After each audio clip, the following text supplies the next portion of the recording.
shovel in hand, dirt flying wild. Blood, sweat, spilling, dreams of worth untold mile. Eyes fixed on them stones, a glint of gold fire burn. Clawing through the earth, tireless hearts won't return. Red dirt warriors chasing yellow gleam in the sun. Battered and bleeding, but we won't be done. For the families back home, hearts heavy with hope. Through ragged dreams and rocky slopes.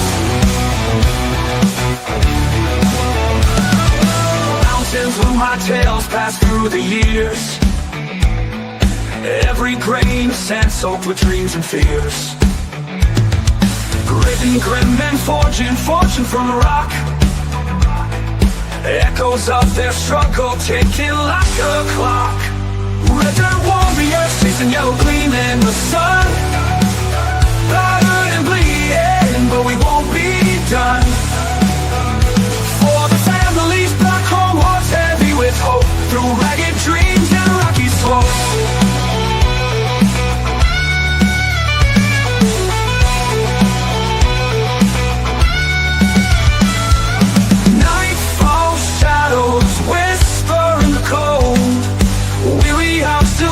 For that elusive cold, prayers sent skyward under the star. Red dirt nation driving, digging far. Red dirt warriors chasing yellow gleam in the sun. Battered and bleeding, but we won't be done.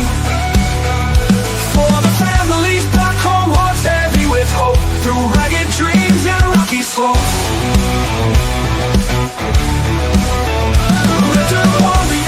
Yellow gleam in the sun.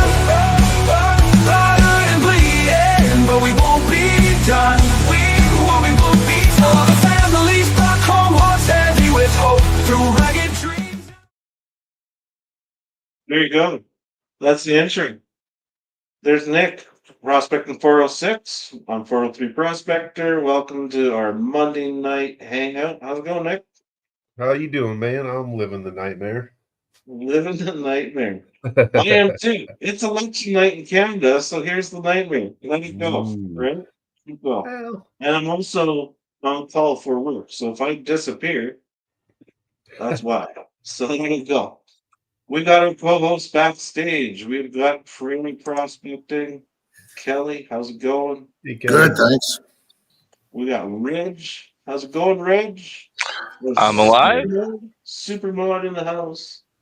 The myth, the legend himself, rocking in the background to the intro. Joe, there he is. There he is. I'm back. I'm back. Joe. He's Good back. to have you back.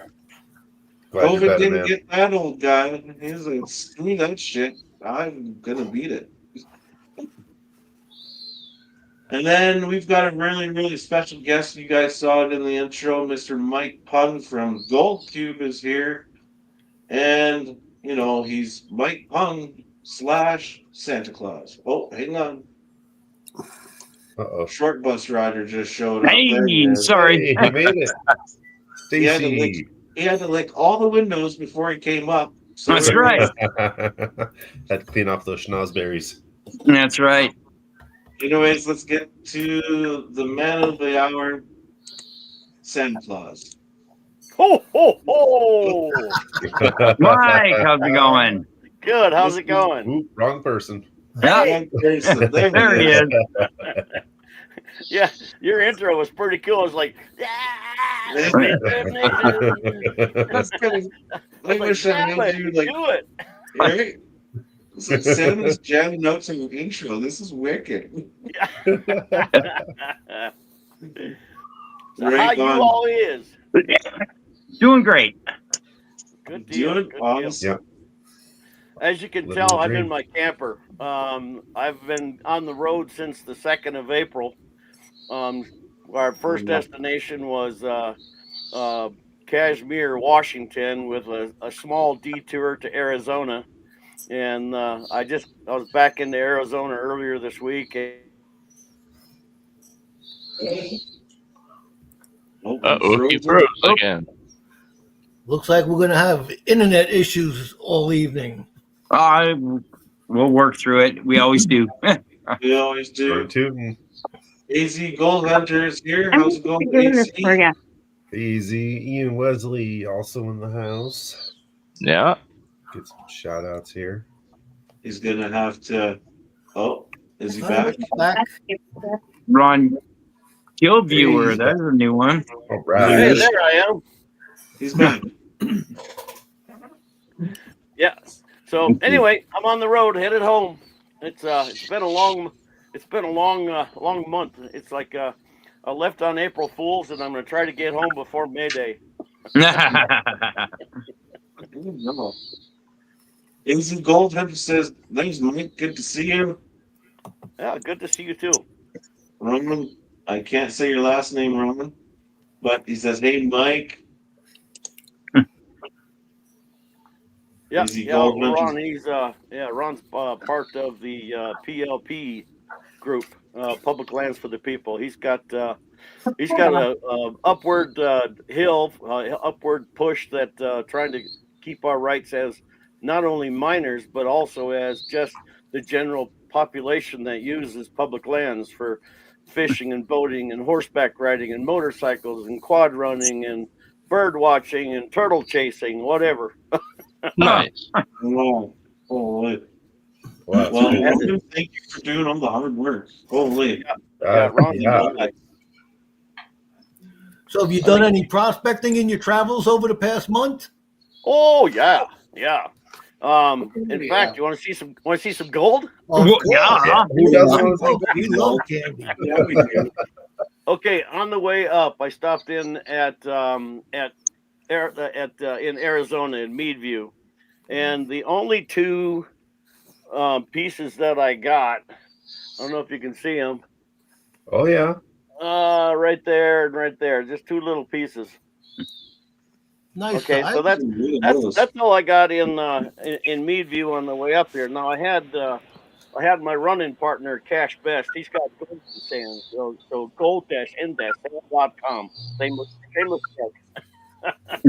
But he kicked my butt. He got a really nice one. It was just a little over 3.5 grams. So he got Wow. he did good. He did real good. And then we did the show up in Kashmir, Washington, and I didn't get a chance to do any prospecting up there.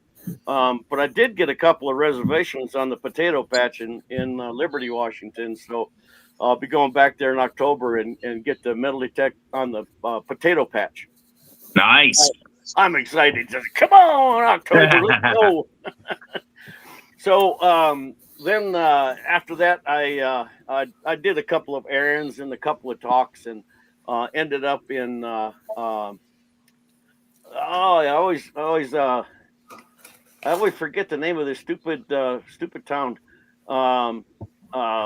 Mariposa. I always think Mary something. No, Mariposa. So I ended up in Mariposa and did some prospecting there, and I come up with 8 nuggets.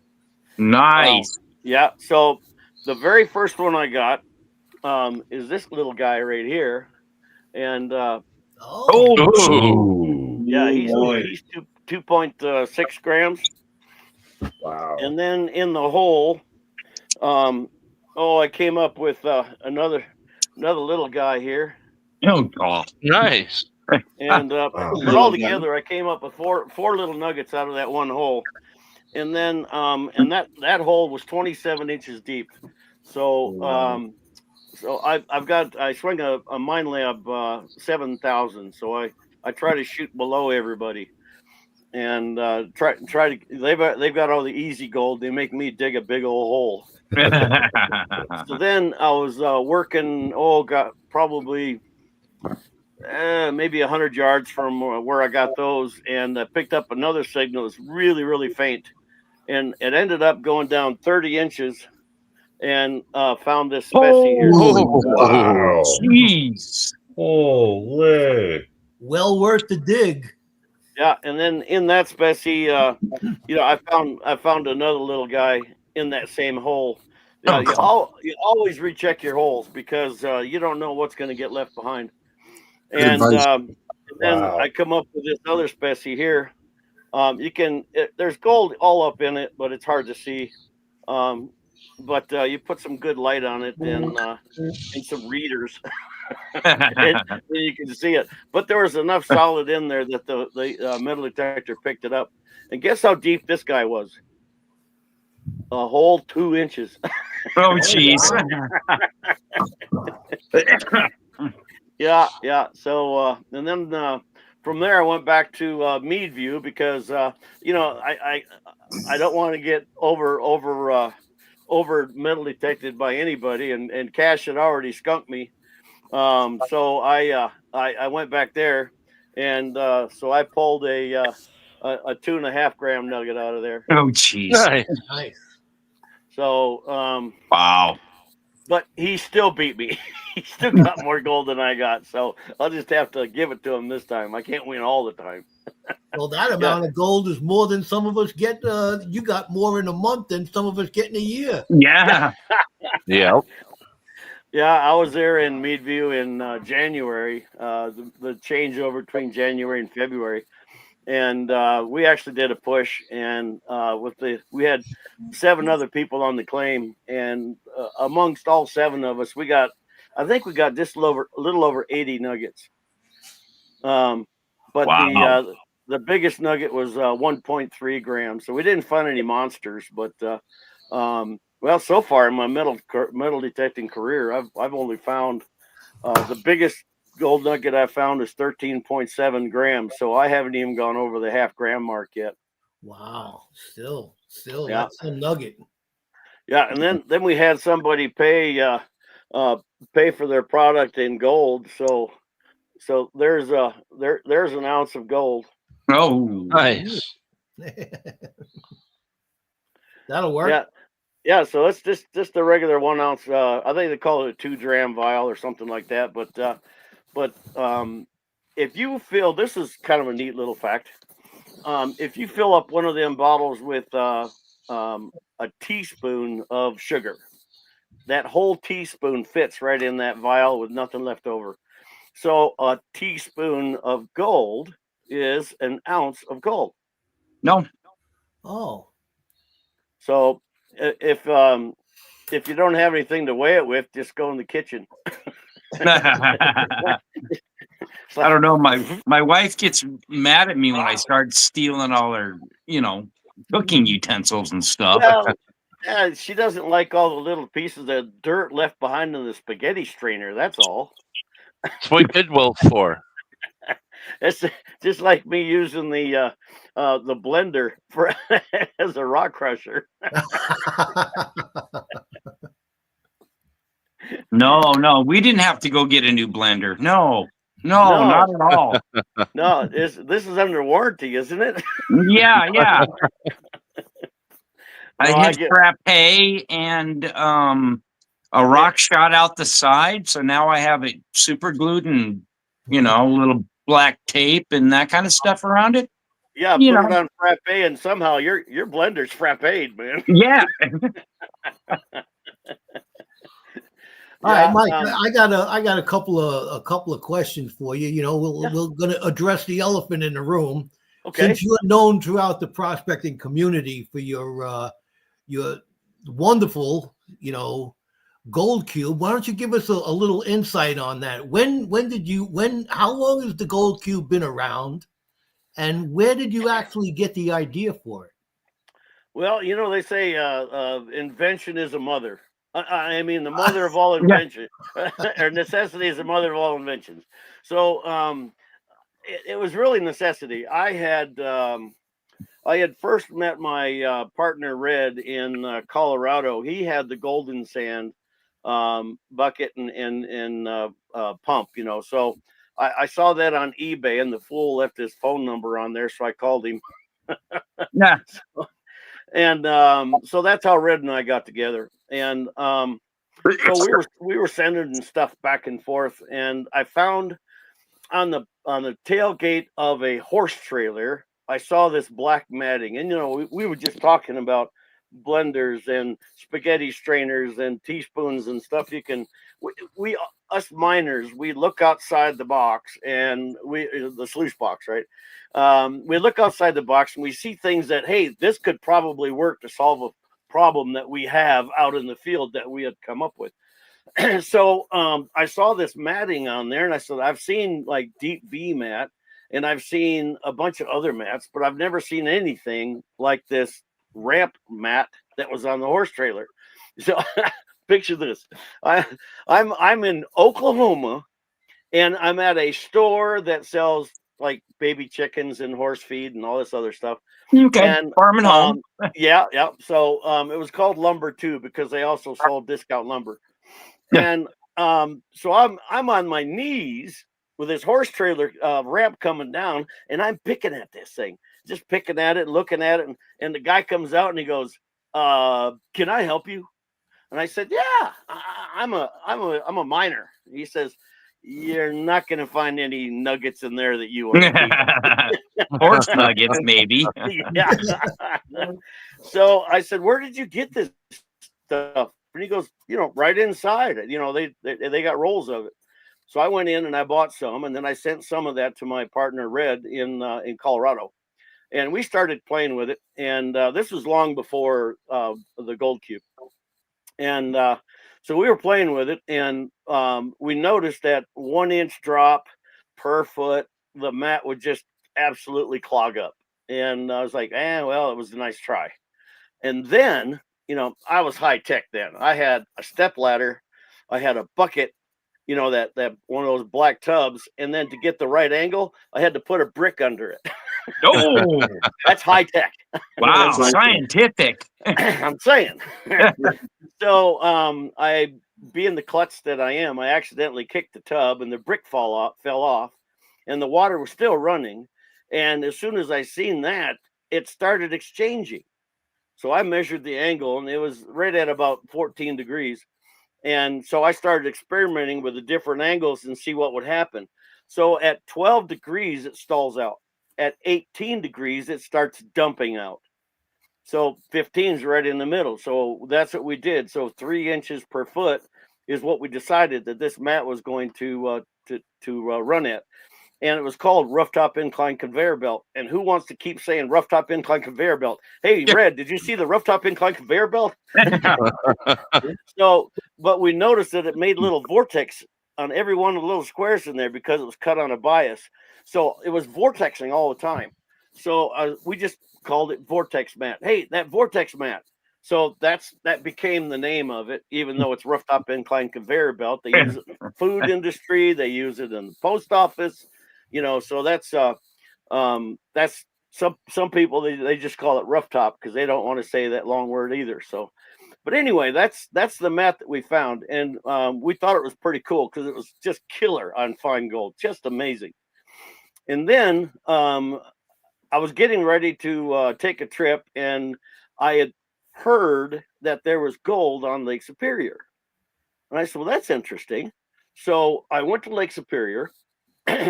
And me and a friend of mine, Kurt George, and his family. So our families were traveling together. In fact, we were on our way to Colorado, and the Lake Superior stop, since he was from Michigan too, that was going to see if we traveled well together or he needed to turn around and go home. But it all worked out real well. So we went down, and I did a little bit of research. I love Google Earth. Google Earth is amazing. Google Earth, you can go through and see different views, different years. You can see all kinds of things. You can see changes and different contrasts from different years. But I noticed these striations that were going through the Lake Superior water, the lake bottom. And I said, that must have been the glaciers that came through 10,000 and 30,000 years ago. I just ripped my ears out. Hold on a second. Nope. Now I know how a wine bottle feels when you pop the cork. Yeah. All right, get that thing over there. So I figured that was the direction the glaciers took. So then I started looking in Canada to see where all the gold was. And I said, okay, if it's going to bulldoze some stuff down, it's got to come from a gold source if there's going to be gold. So the place that I found was about a 26-mile area, and right in the middle of the 26 miles was a campground. It was called Muskelon's Lake, Muskelon's Lake State Park. I said, okay, we'll camp there. We'll go down to the water and we'll start panning 13 miles one day. And then the next day we'll go 13 miles the other way. We went straight to the beach. First pan, got gold. It's like, sweet. Yeah. So since we were, we were going to go to Colorado, I had a combo high banker and the pump and all that stuff. So we went up to the ranger and said, hey, we found gold down there. Can we use this equipment down there to see if we can find gold? And they go like, I don't know. There's gold down there. I said, yeah. Let us get some and we'll show it to you. And so then they said, well, let us make some phone calls. And I said, well, can we go down there and wait for you and run a little bit to see what's going on? He goes, well, sure. So about an hour later, he came back and he said, no, he says, you can't do it. And I said, okay, fair enough. And so we had run 20 buckets in an hour. And it was all just nothing but black sand. I mean, we were getting after, we'd take the blonde sands away and we'd high grade all that black sand coming across. And that's where the gold was. And there were pans that we were having 20 and 30 pieces of gold in one pan. And I was like, this is going to be awesome. This cleanup's going to be amazing. And we did a cleanup and there was probably maybe 200 pieces total in the entire cleanup. It's like, this is weird. Something's got to change. So I started studying from that point. I started studying to see why we were losing gold. And whenever you have a piece of machinery, figuring out, you got to answer two questions. Number one, how did I keep the gold that I kept? And number two, how did I lose the gold that seems to want to go? And what I came up with was shape. The shape of the gold on Lake Superior was unlike anything I'd ever dealt with. Number one, it's all heavies because it's all black sand, where we're getting the gold. And the black sand has been rolled around its whole life and it's completely round and completely aerodynamic. In fact, I got a picture of it on here I could probably get to. But the gold was actually flat. It was flat like a cornflake. So because of that, the gold really had a hard time. Let's see, can you see that? Let's see here. Oh yeah. Yeah. There we go. Yeah. But so the black sand was completely round and the gold itself was extremely flat. So it's like trying to give a cat a bath. It just spreads out and it doesn't want to get in the water, So so the black sands, we had to find a way to keep stirring them. We had to keep them active. And that's where the vortex came in after we thought about it. And then the other thing with that gold, as small and flat as it is, guess what our big nemesis was? Surface tension. So it would hit the surface, displace enough that it would just keep going. So I'm really not, I don't subscribe to catch and release. So we had to figure out a way to keep that stuff in there.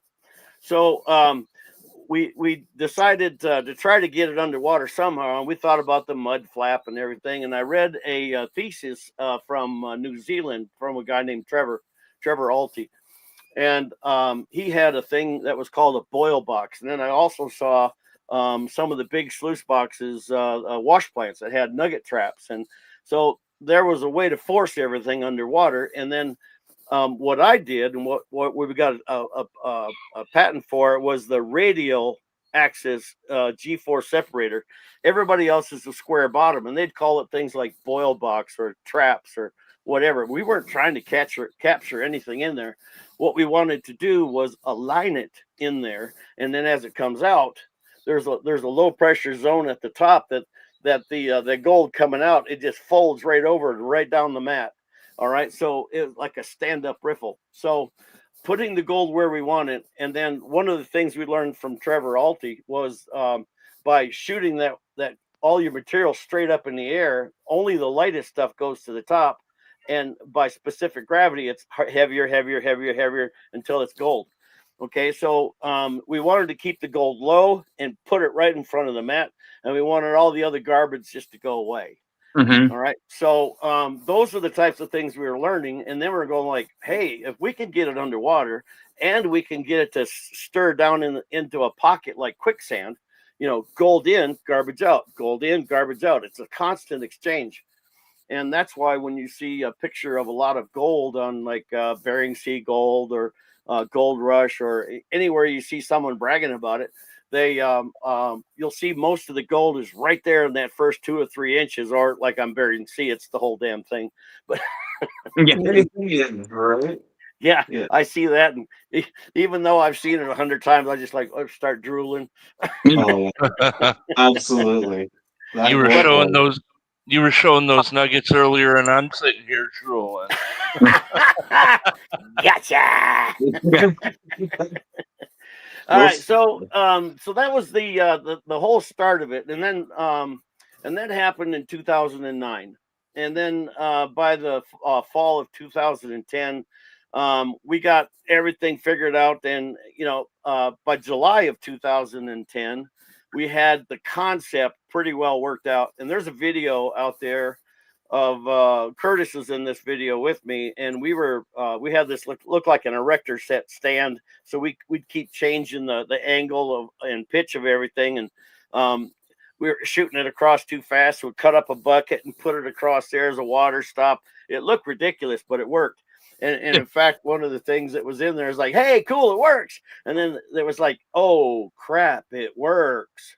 Now we're gonna have to work investors, and what are we gonna do? Manufacturing is like, I can't keep it a secret. It works too good. After the big disappointment with standard riffles and stuff like that, I just couldn't let it sit there. So by October of 2010, we had it completely figured out what we're going to do. We got money and the design and all that stuff to the plastics manufacturer, and we had it designed, the mold made, and it's all injection molded right there in Oklahoma City. It's all American made, like USA. Nice. The stands are made in Chickasha, Oklahoma. I mean, we do everything. The boxes are made in Arkansas. So we try to keep everything as United States as possible. Oh, and the hoses come from Canada. They're hosers. Yeah, we the go hosers. Yeah. Where to go, Jose? Eh? Oh, yeah. Good on you, eh? Yeah, that's right. So that means that means you still own the patents and all the manufacturing for the gold cube still, right? Yes, You never yes, sold yeah. it. We can manufacture all this stuff without tariffs and crap like that. So Nice. we've got a design Okay. patent on that. We've got the utility patent on that for the actual technology, and then the design about how it sits and everything. You'll see some other zigzag sluices out there. Zigzag is not a new thing. It's just the G-force separator at the joint. That's the new thing. So if you see a zigzag sluice someplace and it's square and it kind of looks like a cube, it's no problem to me as long as they don't have a G-force separator on it. So that's the big separation. And speaking about patents and stuff like that, there's a big misconception about, well, I can make it for me as long as I don't sell it. Well, that's not the law. I mean, that's a common belief. I mean, that's people think that they're not going to get in trouble as long as they don't sell it. In law, the only thing that you can do with somebody else's patent is produce it in the research of creating a separate patent. In other words, if I'm building a car, I can use the patent of a steering wheel. Okay. All right. But I can't sell that steering wheel. I still have to get a license to be able to use that steering wheel on my car. Okay. Oh. But I can make something that somebody else owns the patent on to prove or disprove the patent that I'm working on. But you can't take it out in public. You can't show people. So like when people are showing what they did, like if they're like 3D printing a gold cube or 3D printing like Dream Mat, because I've seen that happen too. If they're doing that, they're violating a patent whether they're selling it or not. So that's a big misconception, but nobody pushes that button to when somebody does it in my world. I just contact them personally off the group or off the chat, or a personal message, or I find out their number and call them and let them know what has happened, and that I know about it, and politely ask them to stop. And so far, evidently, I've got enough respect in the gold community to Oh, yes. if I ask them, they know that I'm not going to be a chaji about it. So I get away with not having to take them to court.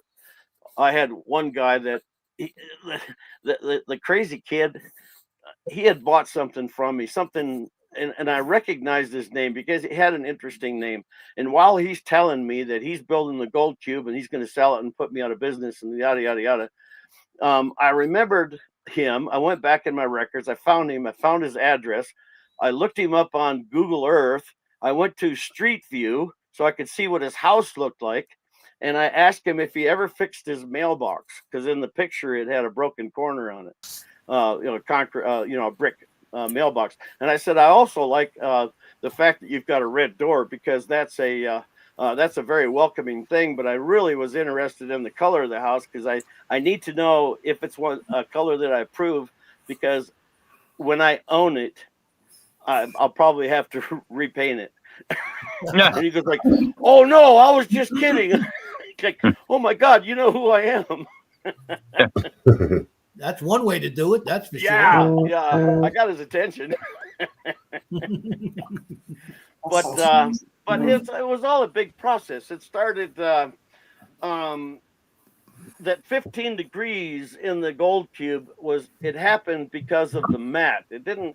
It wasn't like we made something 15 degrees and had to try to find a mat to fit it. We basically designed the gold cube around two things. Number one, the mat, because it was 15 degrees was the best angle. And the second thing we designed it around is the G4 separator. And the only reason we had to drop it, make it, zigzag, left, right, left, right. The only reason we made it zigzag like that is because we wanted to drop the water in from as high as we possibly could. So we had to drop it in all the way to the outside edge and then come into it and then down the ramp. So the only way to do that is to drop it from above. And the only way to get it over there is come in from the other direction. So it had to be zigzag. So the function basically demanded that as a way to put it together. Otherwise, we would have had this big stair step looking thing that just kept getting higher and higher and farther away. So for modular ability, it made total sense just to make it a zigzag solution. Right, just to start stacking. Right. And I've got a guy in Colorado that's actually got a 12 stack, and I says, well, do we need to start selling ladders? Jeez. But he's got 16 out of the 18 rare earth elements on his claim, and all the way from 21 specific gravity all the way down to 11 specific gravity. So he needed more concentrate, so that's why he added layers. And when the bottom gets mostly white, that's where the rhodium is. And so when it's white, and the rhodium is only like 12, so when it gets really interesting there. Yeah. He'll be back. On a cliffhanger. Tune in next week. No, just kidding. So close. So close. He'll be back. Oh, I didn't think there was that many rare earth elements in the United States. I know the I guess China and Japan have a lot. Yeah. Okay, I'm back. There it is. I don't know whose video or internet's going out. I check and I just go ahead and knock it off and put it back on real quick when everybody goes away. But the rhodium was the one that goes all the way to the bottom. So just like waves on the beach, like when the wave comes up, it's going to pull the light stuff off and spread it out.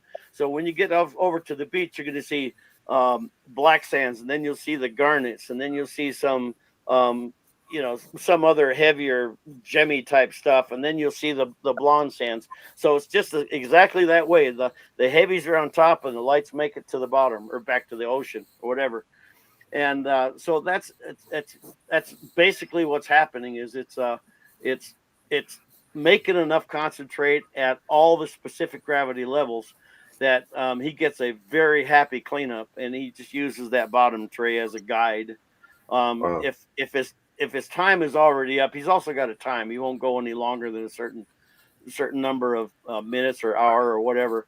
But if he exceeds his time and there's still not very much white, he'll probably go a little bit farther. But the gold cube is so versatile; it can be used for quite a few things. And there's a lot of things that people use it for, like this, that I really didn't have that in mind when I made it. I'm just happy when people come up with cool ways of using it. Nice. I was looking at a thing today on the like you mentioned, Google Earth and everything like that. But I also looked up the rare earth elements, and it's it kind of amazed me. 16 out of the 17 found that's in the United States. Yeah. Because the United States doesn't have very many of the rare earth elements. They mostly come from the China and Japan and over there in the Middle East. Yeah, well, America actually does have them, but the key is in marketable or mineable amounts. Mm. Yeah, I understand that. It showed on a chart that it had them, but not a massive amount of them. Right. So where this guy is right with his minerals, I'm sure there's probably some that he's collecting that he's going to have to collect them for 10 years before he'll have enough to even send it anywhere that would actually consider buying them because of the amount. Yeah. But after they come off of the cube, he puts them on a shaker table and then adjusts his water to create a cut. So zones of what's heavier and heavier and heavier. So he can actually cut them into sections and then package them up to make a greater percentage concentrate of a specific weight. Aren't some of them radioactive? That's cool. There are 2 of them that are radioactive, but in their raw form, you would have to refine them at least 100 times to be concerned. Okay, so they will click a Geiger counter, but they won't hurt your feelings. Well, that's good to know. That's good to know. Yeah, there's a bunch of uranium mines. Remember at the beginning we were talking about Ron Clear and the PLP. He's got a couple of uranium mines out there north of Barstow, California.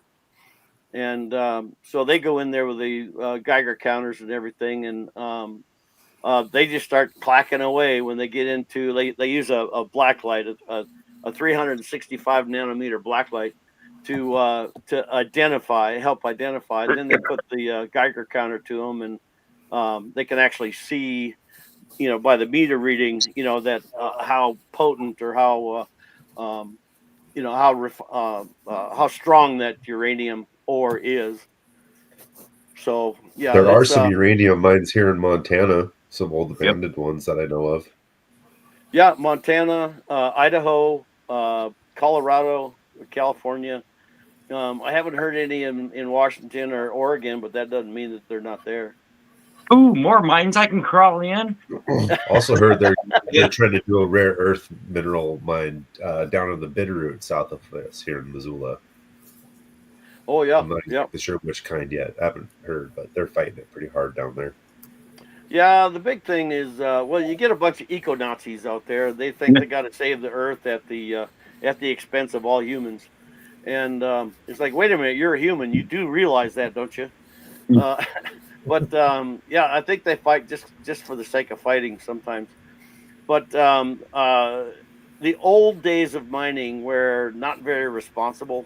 the new ways of mining today are a lot more responsible, and there's a lot more care taken for the environment. So as long as we continue that trend and some of the old eco Nazis pass away or retire or whatever, and the new ones realize that these guys aren't so bad anyway, maybe we can get together and strengthen our country with more wealth.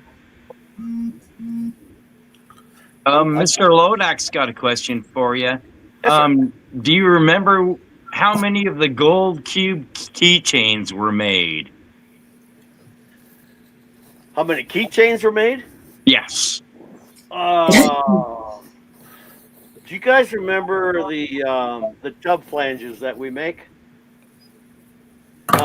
It's just a plate with a rubber hole in the middle of it and a pipe that passes through from tub to tub. Okay. So that square's got 4 holes in it, and then the big hole in the middle. That big hole in the middle, instead of just letting it drop out and go away, we make the keychain out of that hole. I mean, I already bought the metal, so we make the keychain out of there. So every time I've got a bunch of them at the we call it the Gold Shack, like Gold Shack, rusted. No. Yeah. But so every one of those circles is going to produce a keychain, and gosh, I would have to say there may be 150 of them in circulation, but I bet you I got another 700 or 800 of them at the shop. Wow. Well, I think Mr. Lodak has one of the original. Or So, Yep.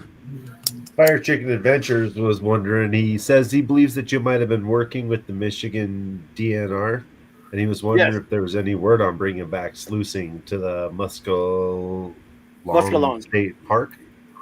Okay, I'm working with them to get the like right now the park is closed. It's kind of a moot point for the season. But what I'm working on is beyond the park.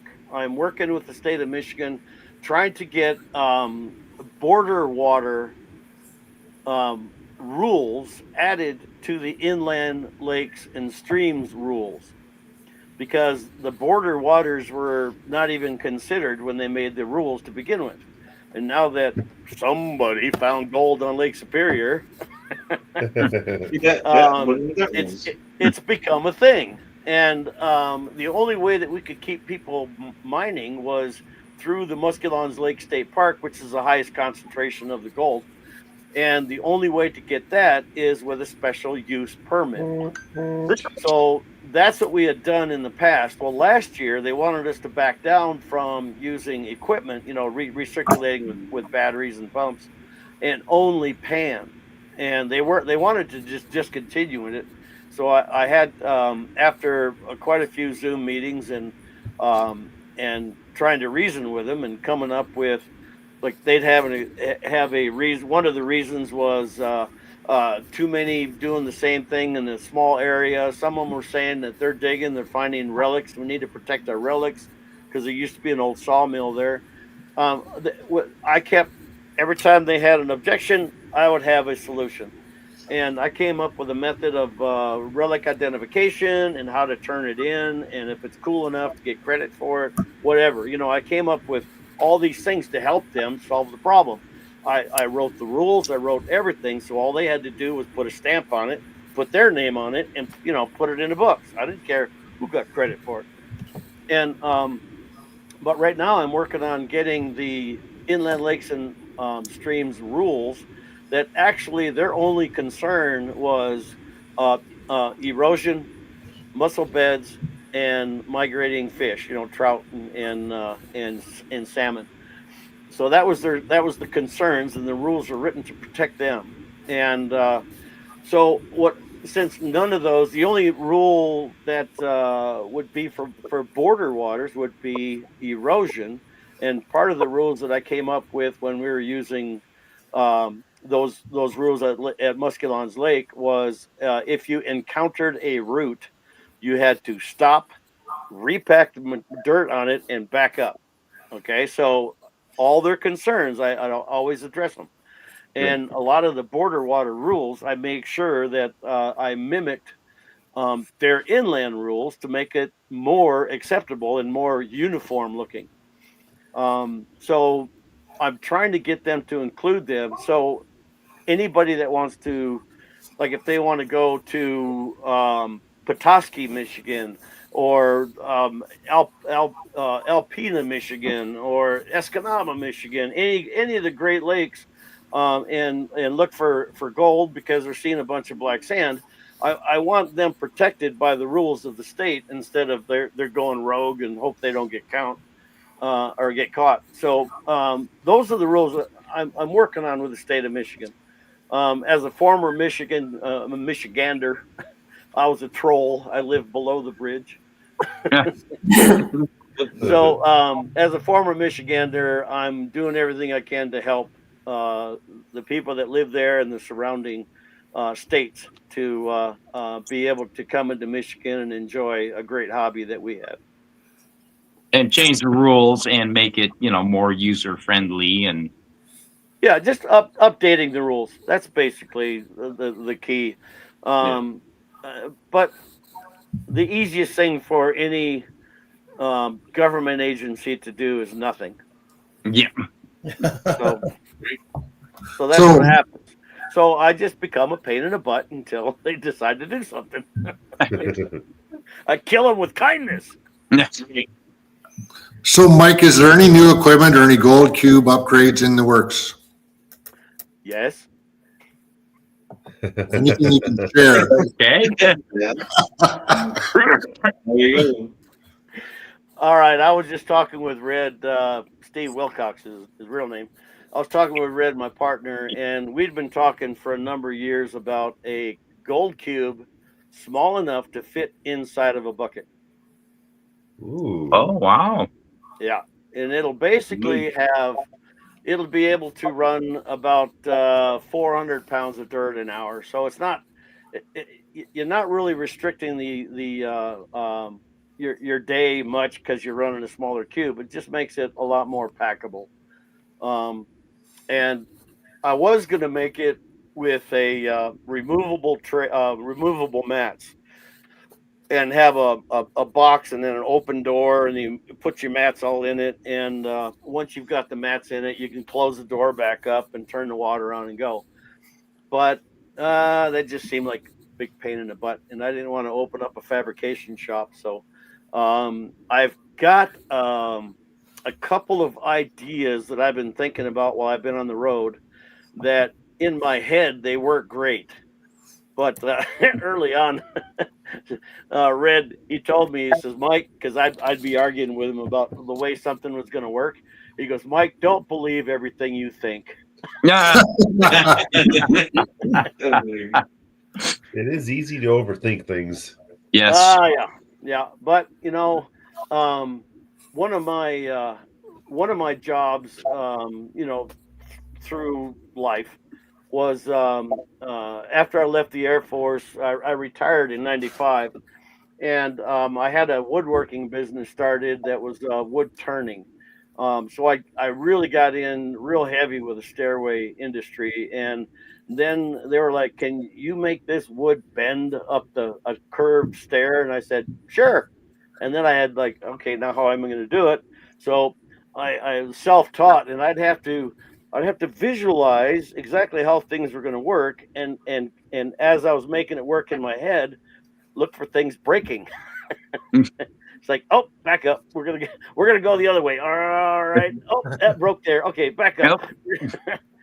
And I would go through. I'd be sitting on the couch with my eyes closed for a couple hours, and my wife thinks that I'm taking a nap, and I'm not. I am just running through all the possibilities and calculating and all this other stuff. All of a sudden, my eyes pop open. I said, "Got it. All right, let's go do it." And I'd go out in the shop, and gosh, I'd be there till 1 or 2 o'clock in the morning, proving that I can believe everything I think. But I've done that for years, and so when it came to putting the gold cube together, a lot of the things that, like the boil box from Trevor Alty, he wanted a square bottom. My partner wanted a square bottom. I didn't, and the idea hit me in the back of the head. I was under the sink and hit the P trap. It's like round. That's what we got to do. We got to do round. That's right. So Um, you don't have to Re- be extremely smart. You just got to be able to pay attention. Renee Shackelford is asking how you're doing and when you're going to be coming to visit Alaska. I've got 2 trips planned to Alaska this year. I don't know if you guys know, but I've also got another company called Gyro Gold. So the Gyro Gold is a big 4-foot bowl. I got a 4-foot bowl and I've got a 7-foot bowl, and they both spin between 60 and 90 RPMs. And the you guys may have seen on Dave Turin's Lost Mines or whatever, when he was in Helena, Montana, there was a bowl that was at the tail end of his sluice. This thing, I got it all tied up now. There we go. So that's like a centrifuge. Yeah. Let's see here. There we go. Here it is.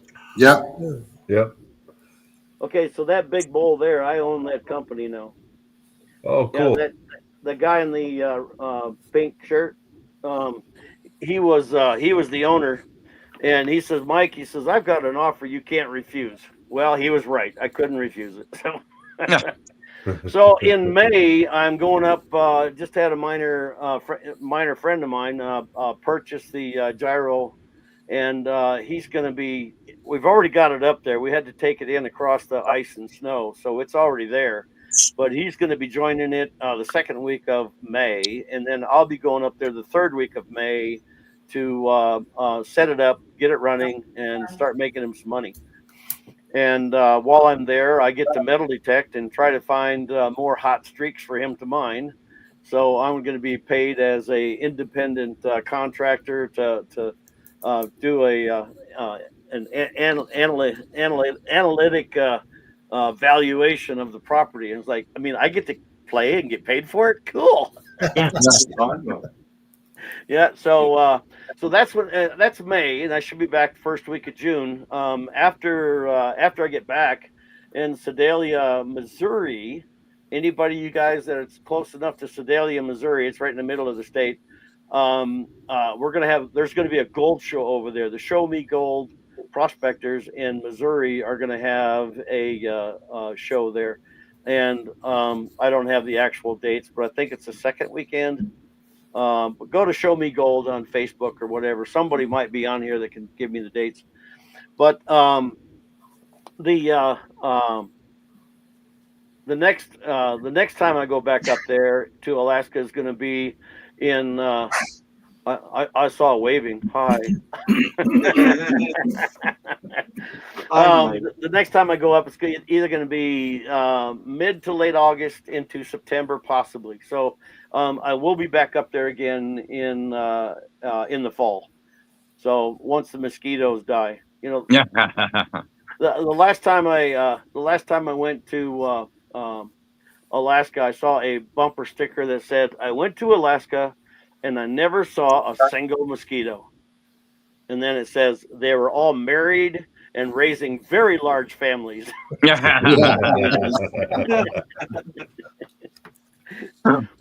But yeah, tons of fun though. Yeah, I love it up there. It's like if I didn't have any other responsibilities, I'd spend all my time up there because raised in Michigan, damn near Canada, eh?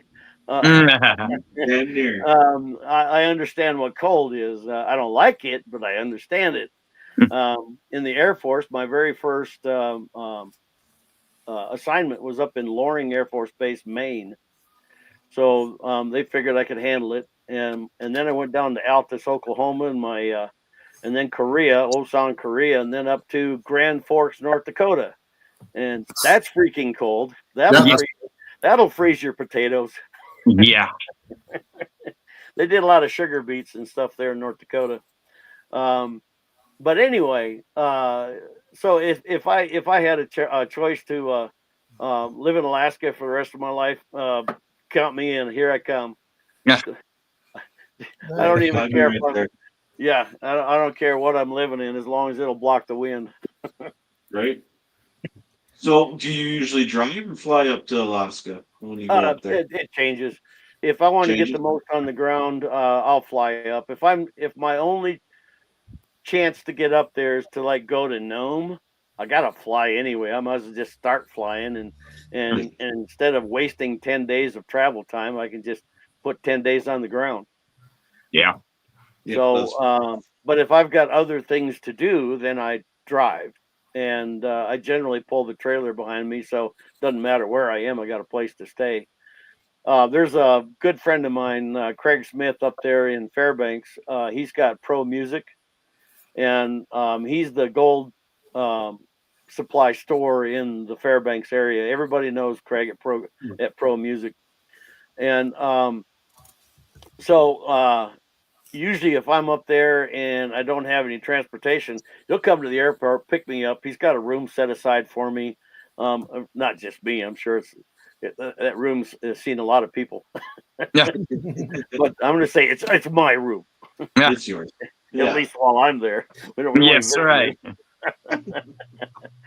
But yeah, Craig is a great guy. All those Alaska people, there's such great hospitality. They'll help anybody. Nobody gets stranded on the side of the road. It's just that's Yeah. just my kind of people. That's the way that's the way I was raised in Michigan, and that's the kind of people I like. And I think the cold weather takes all the weenies and gets rid of them, and so only the good guys are left.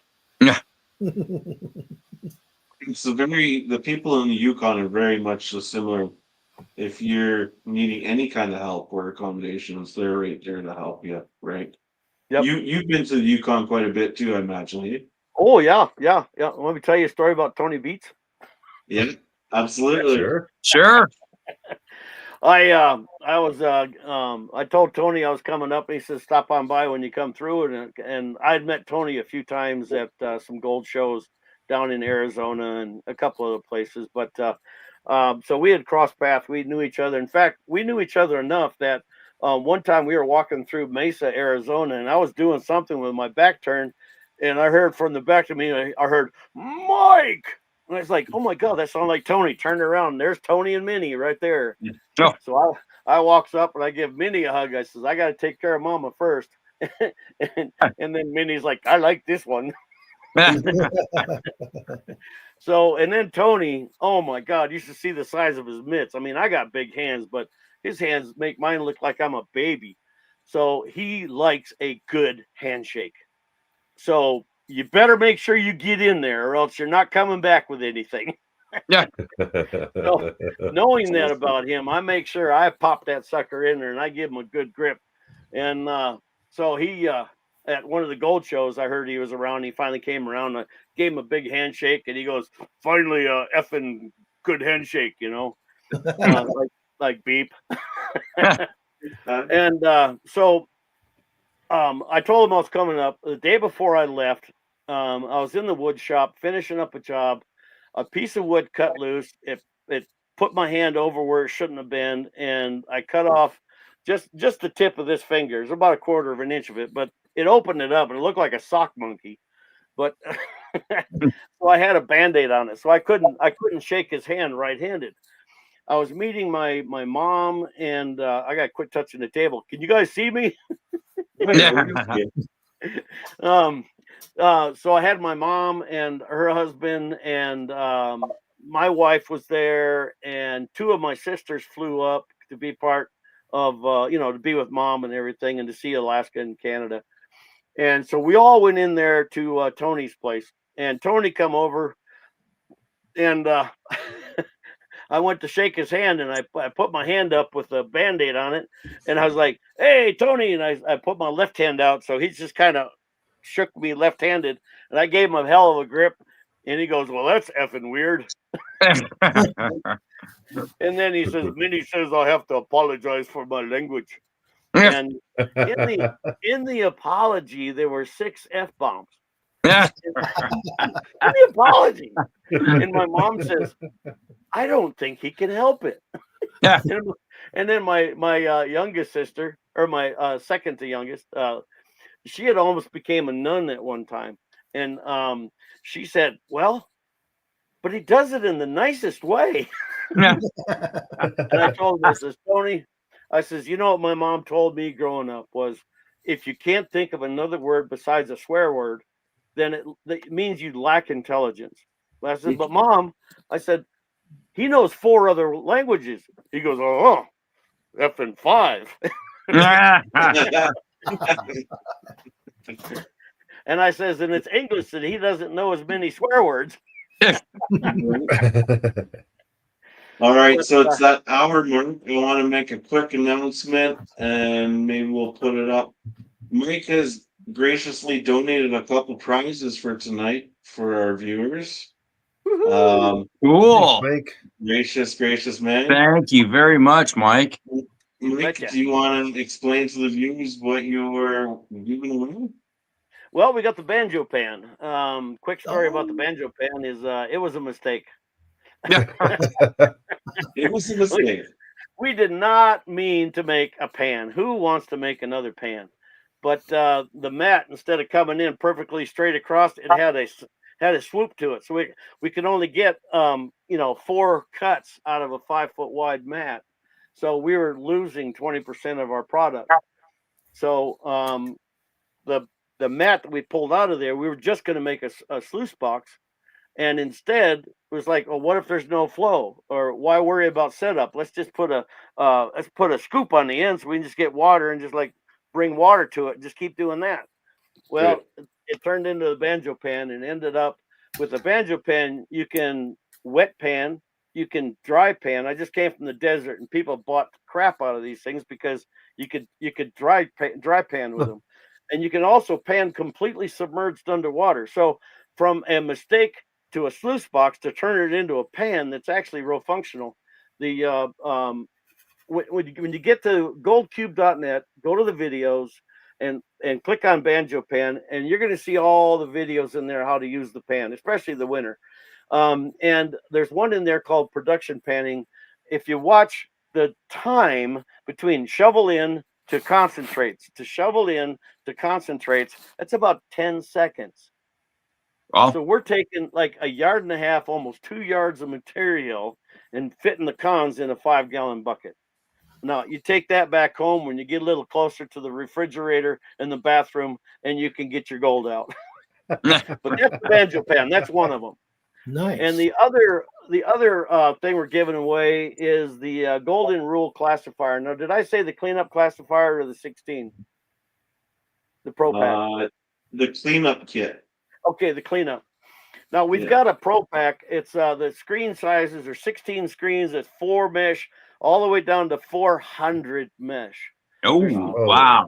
It's ridiculous, and it's a lot of fun panning that. Trust me. Yeah. It makes my eyes so big. Yeah.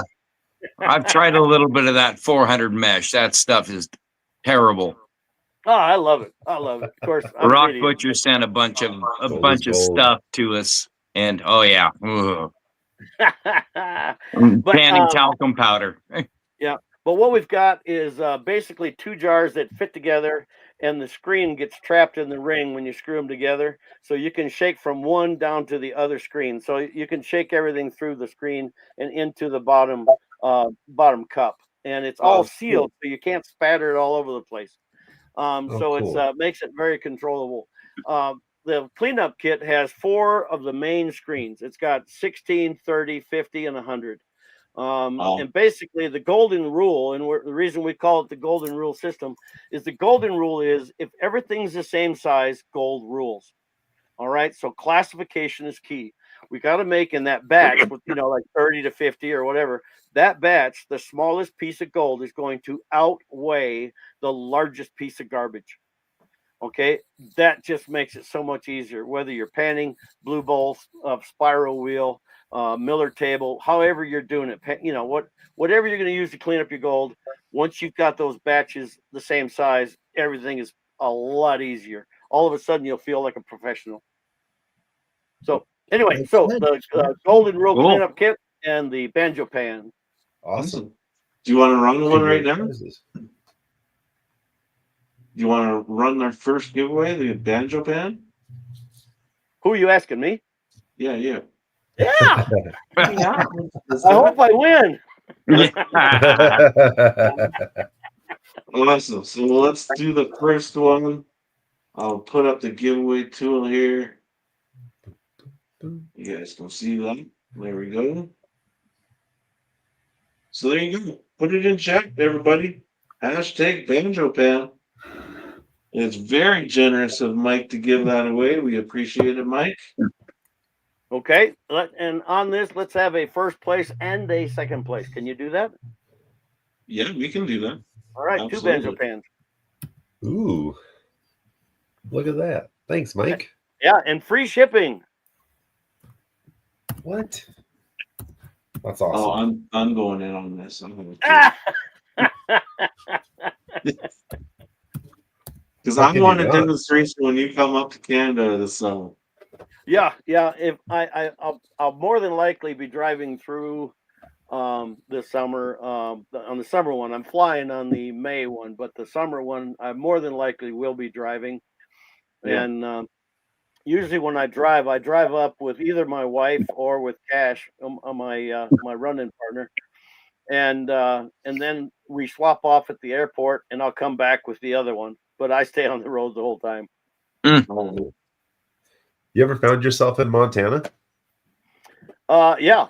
In fact, in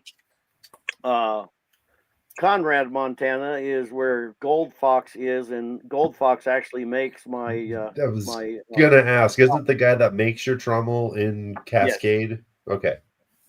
I was kind of working my way towards that. yeah Conrad. Conrad, yeah, okay. I Yeah, knew it yeah, was either there, somewhere along that interstate between Great Falls and Helena. yeah. And usually, I'll stop in and see him because that's usually my path going to Alaska is right past him. So Cool. so we've got a request from Mr. Lodak. He wants Mike to tell us a joke while we wait for the drawing. one of the jokes that I tell at the gold shows, and I only tell 2 of them just to be funny, just to only tell 2. And one of them is, what chord does a piano strike when you throw it down a mine shaft? A minor. A flat minor. Yeah. And I heard a very safe joke the other day. It's what did the 0 say to the 8? Nice belt.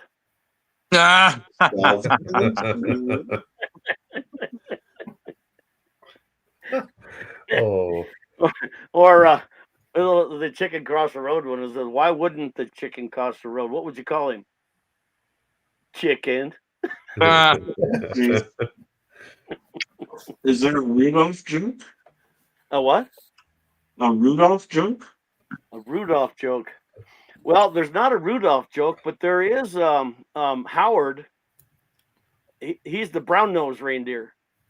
He can fly just as fast as Rudolph, but he doesn't have as good as brakes. Oh my God.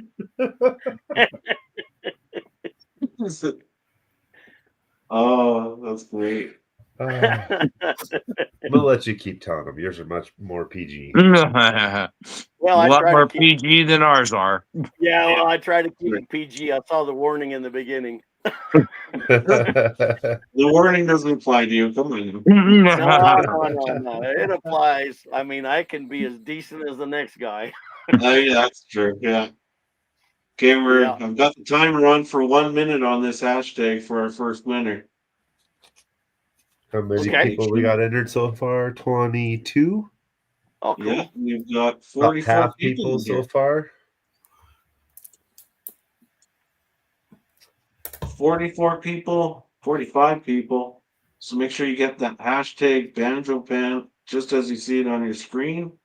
No spaces or anything like that, or you will not be entered. Yeah, there is a lot of flower gold here in Montana, Ronnie, for sure. Yes, there is. It's okay to be itty bitty. It all adds up in the end. Save the good ones for the after party. There you go. There's a Oh there- boy, there- I'll tell you what, I got a couple that'll bust your gut after this is over. Uh-oh. there's a our slogan for Gold Cube, cube it or lose it. Cube it That or was lose it. actually born in Missouri, St. Joseph, Missouri, and they've got the Pony Express Club that was the host of a gold show, and they were all helping unload the shuttle bus. Yeah, I drive around in a short bus. I'm the short bus driver. I wear a mask so I don't lick the windows, but These guys do. all right, yeah. Yeah. But anyway, one guy came out with this huge cart, like a table cart, and he said, move it or lose it. And my partner Red, he was helping unload stuff, and he goes, yeah, cube it or lose it. And I says, Red, did you hear what you said? And he goes, oh, what did I swear or something? And I said, no. I said, you said exactly what we've been trying to say. You have the slogan that we've been trying to come up with. So I went to the door and I says, everybody, today's the day our slogan was born. It was all because of you guys. Today, right here is the birthplace of Cube it or lose it. And they're like, yay! And in February, we had a gold show over there in St. Joe, Missouri. And I don't know how many times those guys brought that up. They're so proud of that. That's awesome. Cool. That's wicked. All right, let's do this first giveaway. Cool. The timer is done. Good luck, everybody. Good luck, everybody.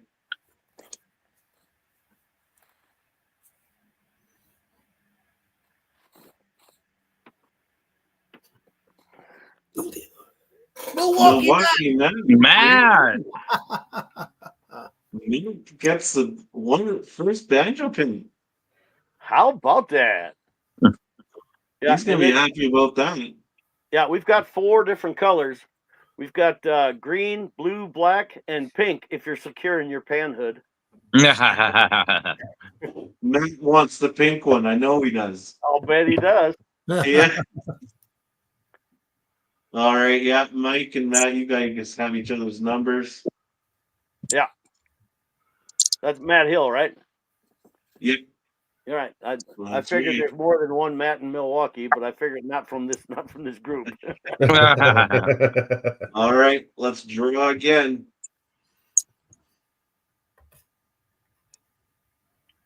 Yeah, and everybody that wins gets a keychain too. Nice. Well, come on. Ronnie. Ronnie Shackelford.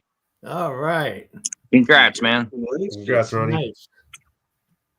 Oh, I He's gotta got get 11 mine. letters in his How I last missed name. that? I only got 4. I missed a Right couple on. guys. Ronnie, if you want to email me, my email is right here. I will get your information over to him, and he will take it from there. So Absolutely. make sure you email me. All right. Let's stop sharing that screen. There we go. And you guys don't want to see that. You No. want to see that? All right. And what's the last hashtag you want to do? The next one. How about GR Gold? So golden rule. So golden rule. So GR Gold. GR Gold. Okay. I'm trying to think of something that's not anybody else's hashtag. I like it. Yeah. All right. Yeah, you kind of moving your hat, and it's like, well, there's not a whole lot up there. There's a little bit of shiny going for you. I don't know. I'm sporting the mohawk. Fun I see stops that. eventually. Yeah. Yeah, the worst thing about losing all the hair on top of your head is rain is so loud. Rain is so loud. You haven't lost it. It just migrated. Yeah, it sunk through. Look, your hair fell through. Yeah. My barber told me I was follically challenged. Yeah. He called you a tease. All right, there's our next one. GR Gold. This is for the cleanup kit. So Yep, there the you go. Golden Rule cleanup kit. All right. Man, so yeah, that guy that makes those trommels, we actually for our gold club, we bought one of his trommels through the GPAA, the orange one, the OmniFox. OmniFox. Omnifox, that one, yeah. Yeah, the And then OmniFox is exactly the gold. It is the gold cubes trommel. That's the same trommel. just a different color, right?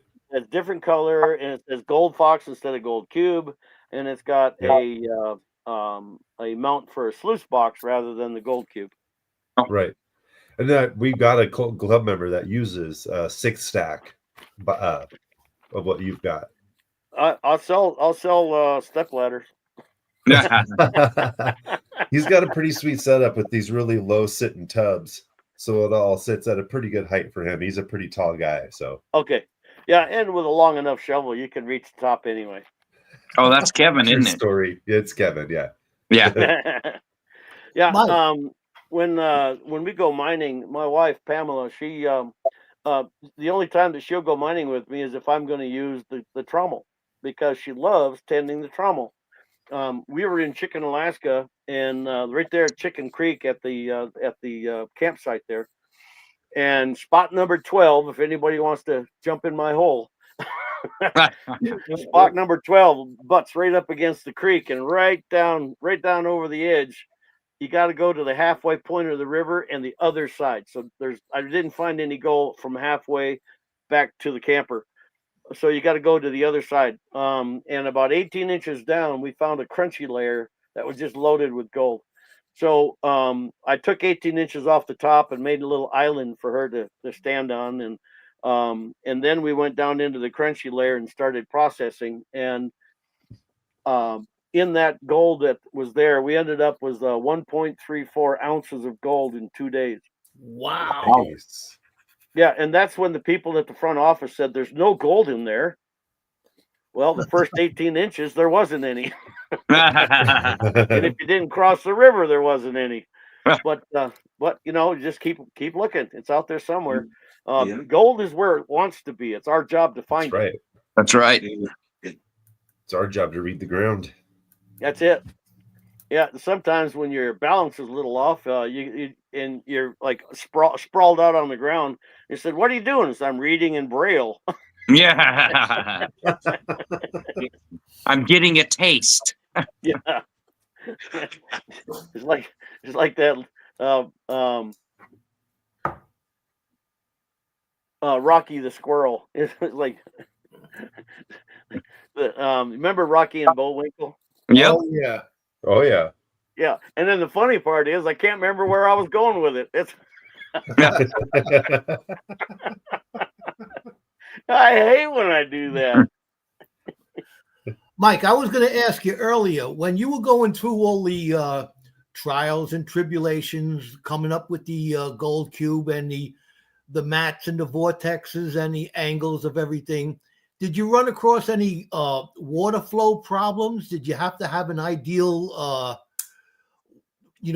conditions for the water flow, or how many gallons per hour pump do you use for that? Yeah, we were when we were doing our water flows and everything, especially like on that first one where the brick fell off. I just calculated the number of gallons per hour that I was using there when we first used it to the width, and then I figured how many gallons per inch that I needed on that.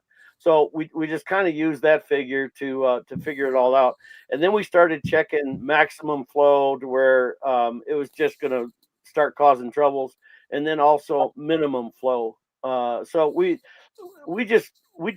tried everything we could possibly do to screw it up, and then learn from that. So inventing is nothing more than making a million mistakes as fast as you can, so you can get to the final product. Right. Nice. So, Nice. yeah, That's so- a good way to think of it. Yeah. Yeah, and so like when we come up with a bucket cube, it's going to be 6 inches wide, and what's in the cube right now is 11 7/8, but 12 inches wide. So basically, instead of the 1100, which is on the high end of things, and if you've got some lift to it, you've got head pressure. Well, this is going to sit a lot lower, so we won't need as much pressure. So a 500-gallon pump will take care of it. And since we can use a 500-gallon pump, also the amperage is going to be lower, so a battery will last a lot longer. Or you could get away with bringing a smaller battery because of the amp hour requirements are different. Okay. Sweet. Yeah, the reason I asked is because I made a power supply for a guy out in Utah, and he used it on the Gold Cube. It said it worked great. And me and you discussed this earlier a year or so ago when Matt introduced me to you. That's what brought that up to my mind. Yeah, and if you're using anything other than what's supplied with the Gold Cube, running too little water, it's obvious because the G4 separators start filling up. So then you need a little bit more water. Okay, but how do you know when you have too much water? And what I did is I maxed out the Gold Cube, and then I took a 5/8 inch dowel rod and I rolled it down the slick plate. And when I rolled it down the slick plate, it made a dam right there at the, oh, can I say dam? Okay, so I rolled it down there, and then I started reducing the amount of width of that dowel rod until the water was able to stay in the box instead of running over the sides. Okay, so at exactly 10 inches, a 5/8 inch dowel rod cut to exactly 10 inches, that will give you the indication of if your water's staying contained in the box. It's going to get deep in there, but there'll be enough getting around it's getting around the dowel on both ends. It'll be about an inch on either side that the water can get by it. If the water gets deep but doesn't overflow the sides, then you have not exceeded your maximum water. So 10-inch dowel rod, cut exactly to 10 inches. Measure that, sand it off if you have to, but exactly 10 inches. And whether you're using 110 power supply, a bilge pump, a sump pump, a gas-powered pump, whatever, you'll be able to adjust the water before you start throwing the dirt in there to the maximum, no more than the maximum level of that first tray. No overflow. And once there's no overflow, you remove that dowel rod, you bring it back out of there. Now you're ready for your dirt. Crazy. Sweet. Nice. Okay. All right, let's run this last giveaway. Let's do it. 50 awesome people in the house. Heck yeah. Hit that button, guys. Who's it gonna be? Bart Cubbins. Bart Cubbins. Awesome. I missed it by that much.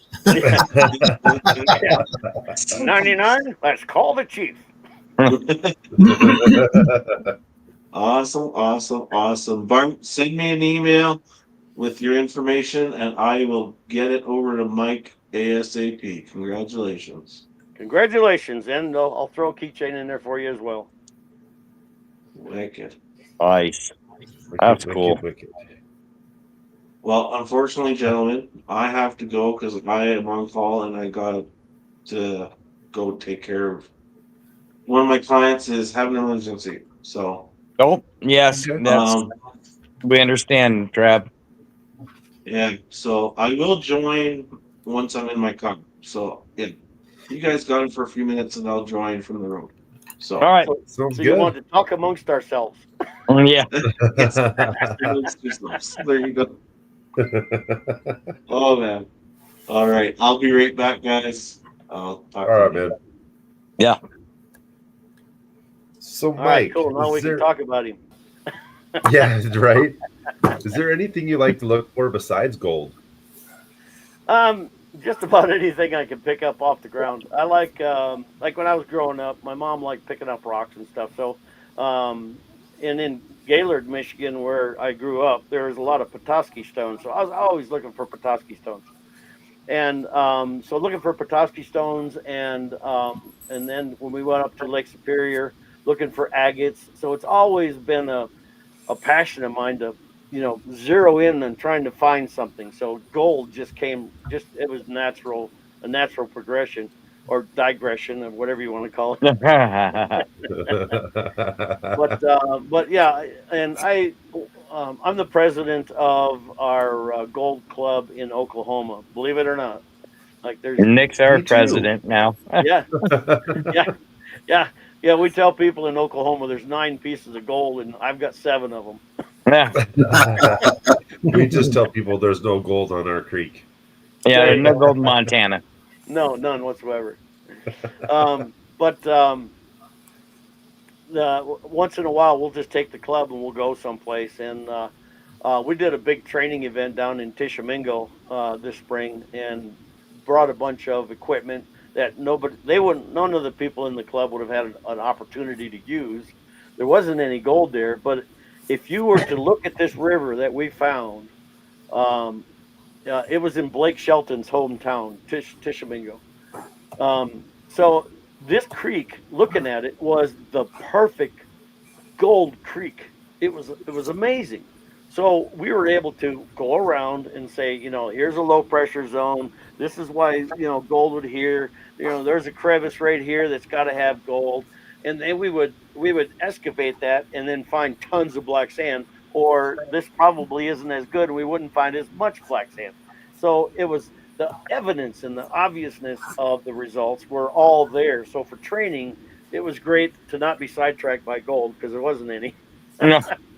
But we also have gone to Mount Ida and dug for crystals, and we've gone down to Murfreesboro and dug for diamonds, and we've gone up to Jet, Oklahoma, and they've got the solonite crystals there. So any opportunity to get out into nature and pick something up, I'm there. I like fishing too, but I haven't done a whole lot of that since the gold got in the way.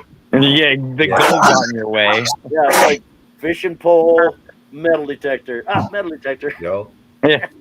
hunting has taken a back seat for me. Spending Yeah. my money in the summer. Yeah. Yeah, I used to hunt all the time, but I hunted for subsistence. I was we were kind of a poor family. I really never knew it, and we had to make our own toys, and I just never quit, I guess. Yeah. But so bringing home some fresh meat was a treat. So we did a lot of subsistence hunting, and I think the last time I pulled the trigger on an animal besides a snake was in 1981 up in Maine.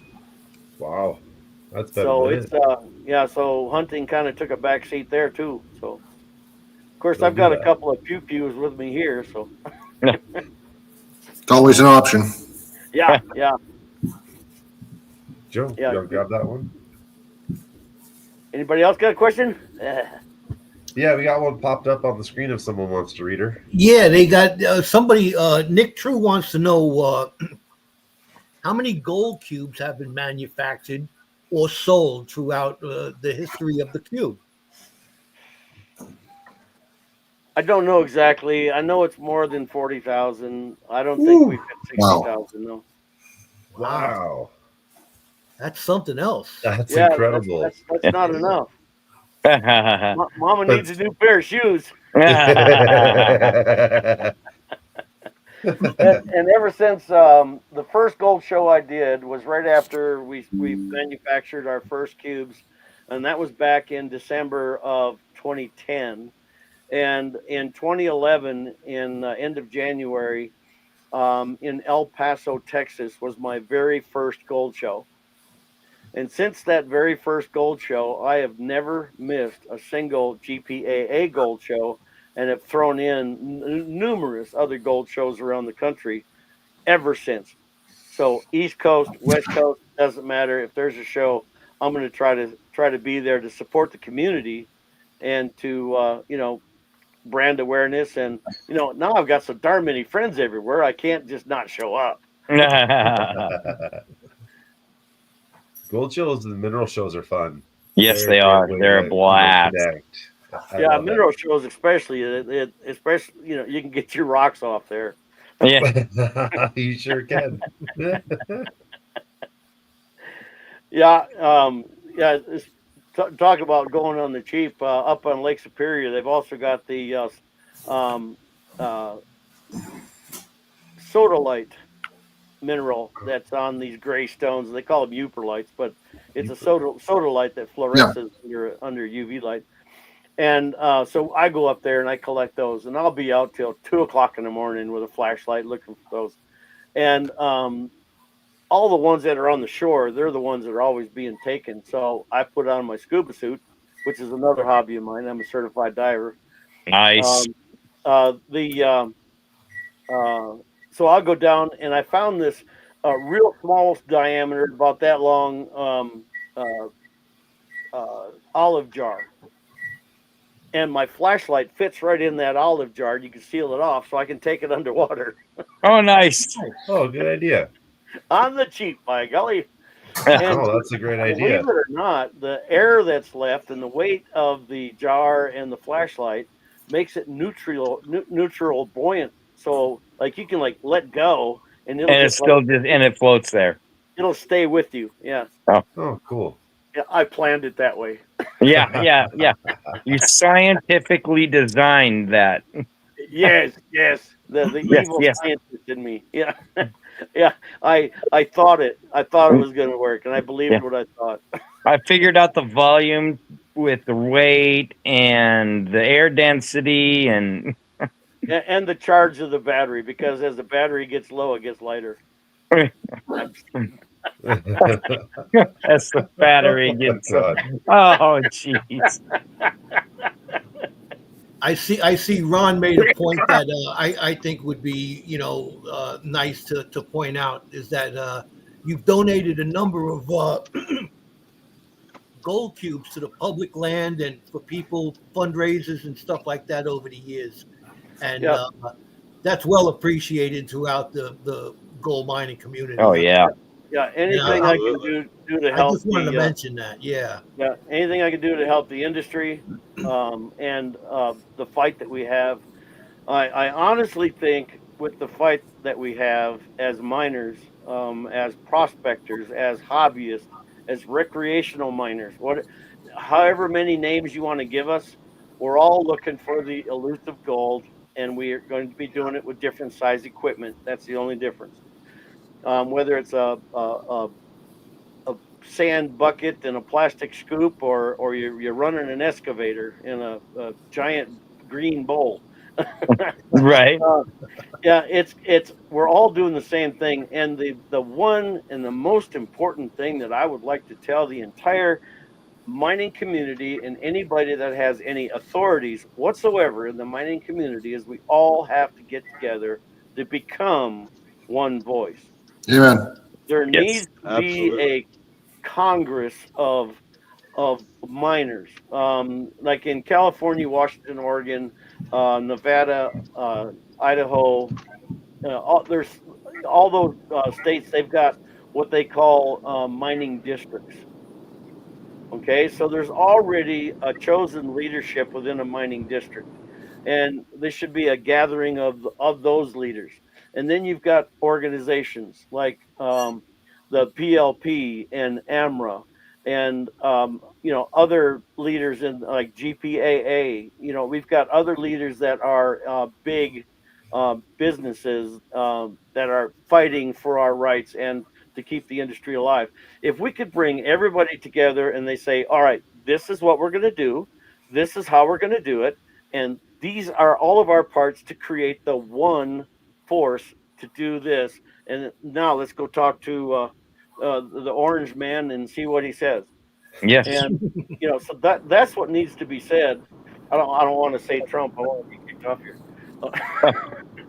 No, but that's so nobody's important. fragile here. You're good. Yeah, no. That's so important, though, Mike, that we treat it as a right and not some kind of a privilege that we get to do a hobby. So how do you balance gold prospecting with environmental conservation? Like, what is the best way for us to do that? Education. That's the bottom line. Like when a big miner goes in there, what's he required to do, and he actually has to pay money before he gets started to make sure that Reclamation. he does it. He's got to put a bond on it. He's got to do Yeah. reclamation. Yeah. And there's a certain expectation of way it's supposed to look when he's finished. Yeah. So the big guys are actually being held accountable to reclamation and protecting the environment. They've got certain ways that they can not discharge silt into the system. So there's all these rules for the big guys. Um, the little kid with a pan playing around in the stream, you don't need regulations for that because he's not going to do anything. But it's the people that feel like they're strong enough and start, firing up gas powered pumps and things that it can start getting into the ugly if you let it. All right, because Right. there's going to be a silt trail after the things that you've done, or if you're working out of the river, there's going to be like a retention pond that is small enough but enough to retain it, that you're required to do, and you need to follow the rules that are put in place. You don't just say this is a dumb rule, I'm not going to follow it. You say this is the rule, I'm going to follow it, I'm going to be a good example for everybody else, so when they see me, they know that I'm a rule follower because I respect the industry and the hobby or whatever it is that I'm in. And if you don't like it, then do what you can to get it changed. That's right. You've got representation that you voted into somewhere, or they've hired somebody. The person you voted has appointed somebody to do a job.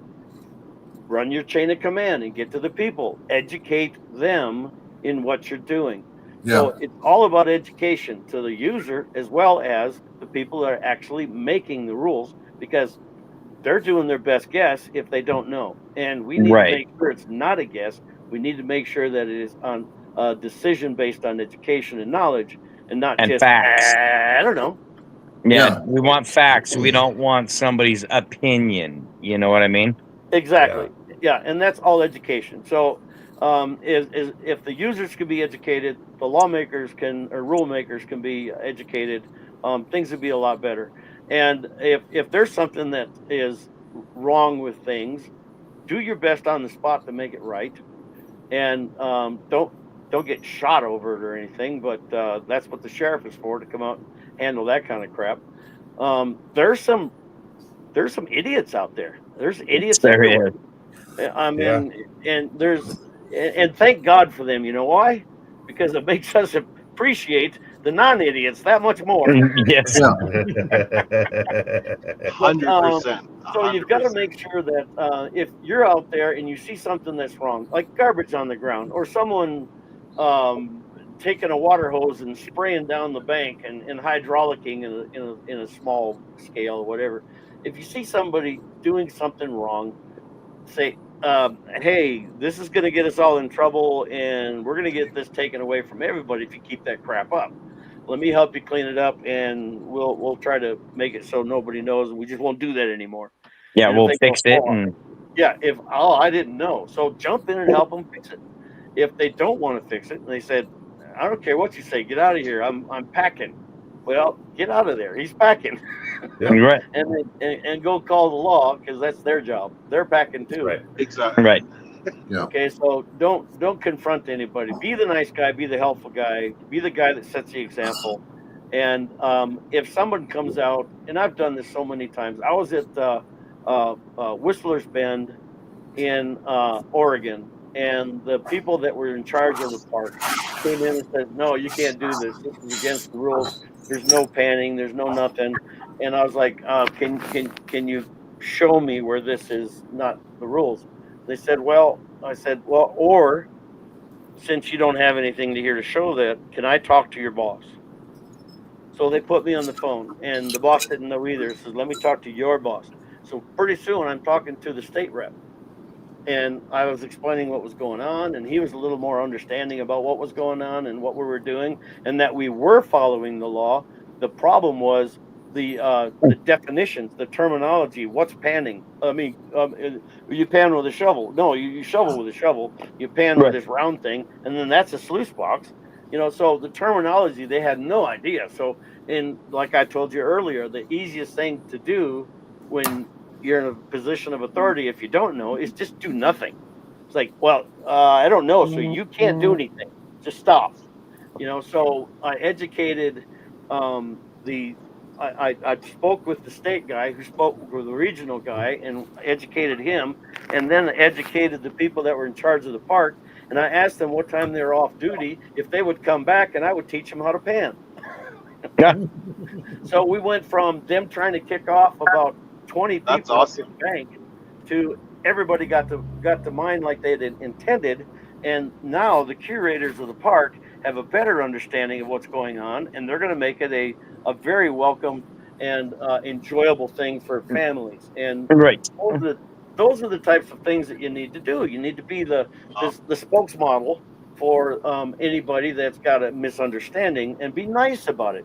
Don't take a position of authority. This is my mining right. It's my right. Well, no. Be a nice guy and go to education. And I'm having fun.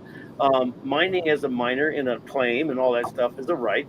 If I'm at Knott's Berry Farm, I don't have the right to pan their dirt because I'm a miner. It's Knott's Berry Farm.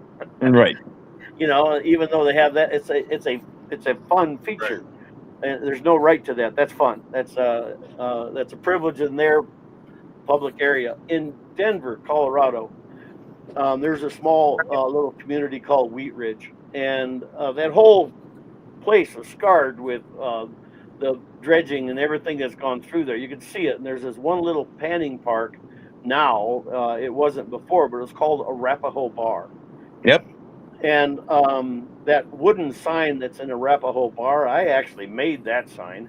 That was made by me in Oklahoma, and I took it there because I was helping the locals get that approved. When we went in there, and we're small scale miners, like, whoa, wait a minute, we don't want small scale wood cutters. We don't want small scale fishing. We don't want small scale. Just get out of here. We don't do small scale. We don't. It's so in a municipality, there are no federal rights that you can exercise to get your way. You have to deal with the local leadership. And we said, no. This is recreational. It's a hobby thing, and it's mostly for the kids. And like, oh, leaning forward, tell me more. So we set down what the rules are going to be. Battery powered, no engines, so there's no oil leaks and stuff like that, and noise. So we set all these rules up, and I put all the rules on the board, and then I put a history, pictures, and stuff that were on of Arapahoe Bar, so it was historically training and stuff like that. So working with communities is different than working on a federal claim. So you got to separate the two. And like in Michigan, there's no mining claims, so you can't do the federal right chant. You can't do that there because the state of Michigan owns all the minerals, not the federal government. So there's a lot of differences wherever you go. So education, knowing what you're getting into when you get there, is one of the most important things you can do.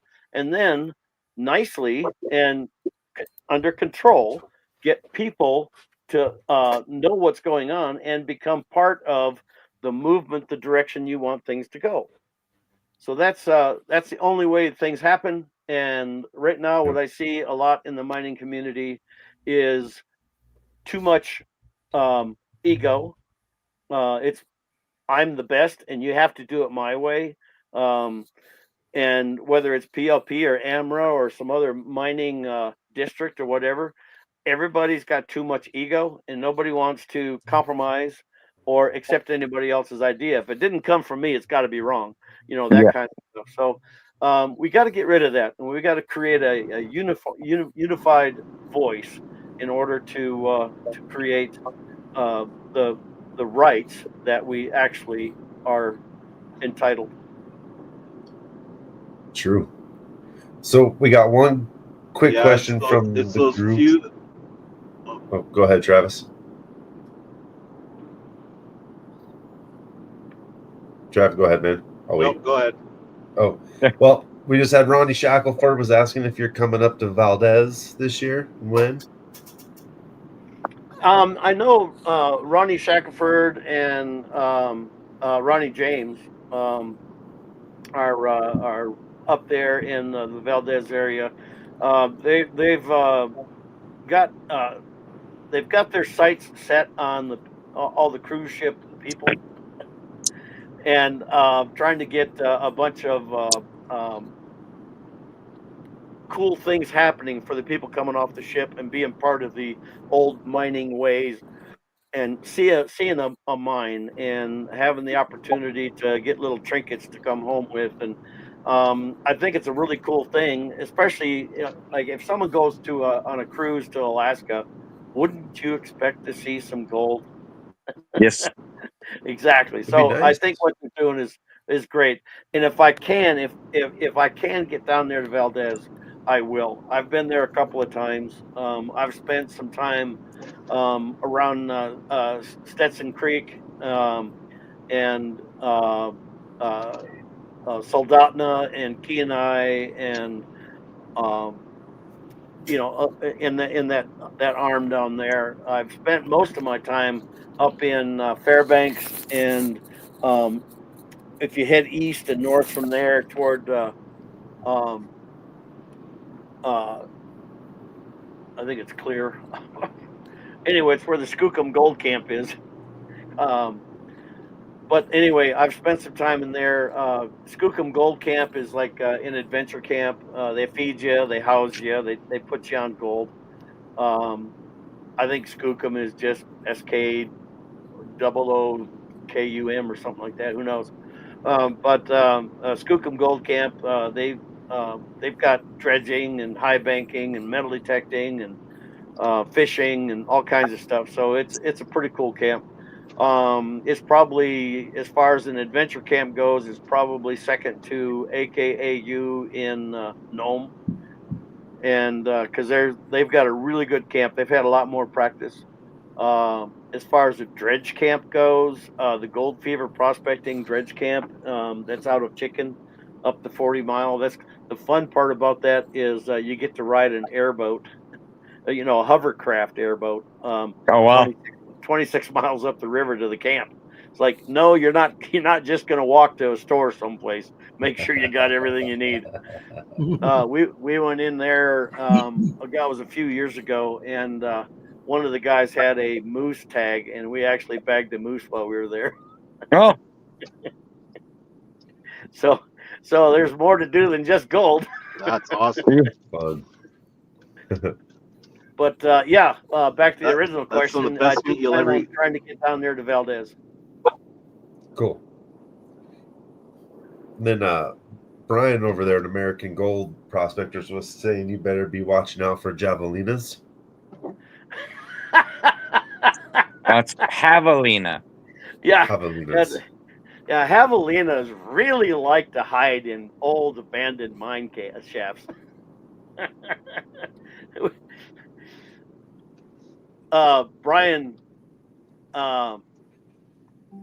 Brian Wilder actually found out how bad it is to shoot a 357 in a cave Oh, twice.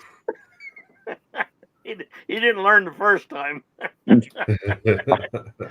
anyway, we spooked the javelina, and so it knocked us all around for a while, and finally escaped. So he's either going to have to not shoot or get it be a better shot. There was a little bit of blood. So in his defense, he did nick it somewhere. But oh my goodness. God, those javelinas, they're a wild. I think they're actually closer to a beaver or something than a pig. But anyway, they don't have a flat tail. They're closer to something like a guinea pig or something. Anyway, but they're not as closely related to an actual hog as you would think. good thing we don't have them around here. Yeah. Yeah.